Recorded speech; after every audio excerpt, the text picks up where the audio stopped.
So this was a training I did on Saturday for our members at our in real life retreat, and it resonated nicely as sort of the journey everyone must go through to reach a goal and see it through to its fruition.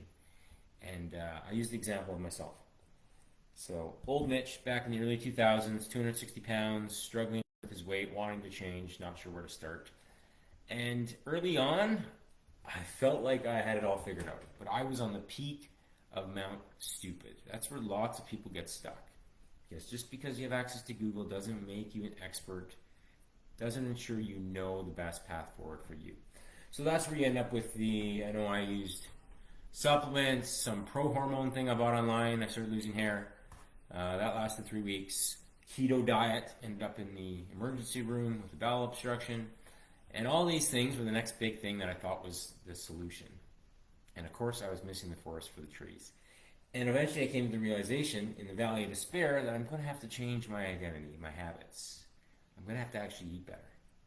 I'm going to have to actually exercise every day. I'm going to have to go to sleep on time and not binge drink all weekend long. So this is where most people end up and they're like, oh shit, this isn't very fun. This looks like a lot of challenge and time. Let me just circle back and look for a shiny object. And you end up back on Mount Stupid. And you don't get results on Mount Stupid. The view is beautiful at first, and then you realize there's another mountain peak in your way. And you're not getting anywhere. You're climbing the same 10, 20 feet of that mountain, only to slide back down. So this is where you need to embrace the big 5 habits we talk about. I don't need to go into those too in detail in this call, but just trust that you'll need a Sherpa and probably some help along that way to break through. Okay? Because the good news is, on the slope of enlightenment, you get to the point where all these things that were a tough slog initially are just second nature to you now. It's just part of who you are.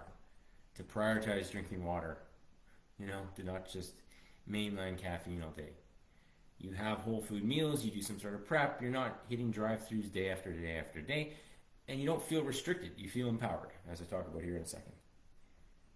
Because it's just who you are, it's no longer a negotiation, you are a new version of yourself. And once you've gotten there, there's no turning back. There might be some speed wobbles along the way where you end up kind of sliding backwards. But ultimately you get to what we call the promised land, the new version of you.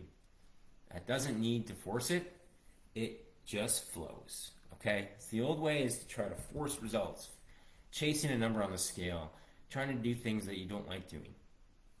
When you're in flow, you're just embodying the version of you that is deserving of these results in the end. Because most of the time, no one's perfect, most of the time, you eat better, you exercise, you drink your water, you get your walks, you prioritize sleep. And it's not being forced, it's just embodying who you are at your core. So the one takeaway here is you're empowered. I choose not to binge drink on weekends. It's not, oh, I can't drink on weekends because I'm trying to force it for this diet. You're choosing. That's empowering. That's not a victim mindset. Right? That's a victor mindset. So take this, if you're to take anything away from this, you get the results you deserve in life, in any endeavor, and it requires changing who you are and putting in the reps. Not just in the gym, but in the kitchen, in your mindset, in your beliefs, probably putting skin in the game to actually commit to something. Because when you pay attention. Without a transaction, there's rarely a transformation. That's what I've learned the hard way in life. Which is why business mentors have been critical here to get to where my business is, but certainly fitness coaches at the same time to get me through that slog. And no longer becomes a slog. When you look forward to your workouts, when you look forward to getting your 8 hours of sleep, that's when you know you've won. All right. Any questions, takeaways, drop in the comments below. There is a pinned post with our next 6-week challenge.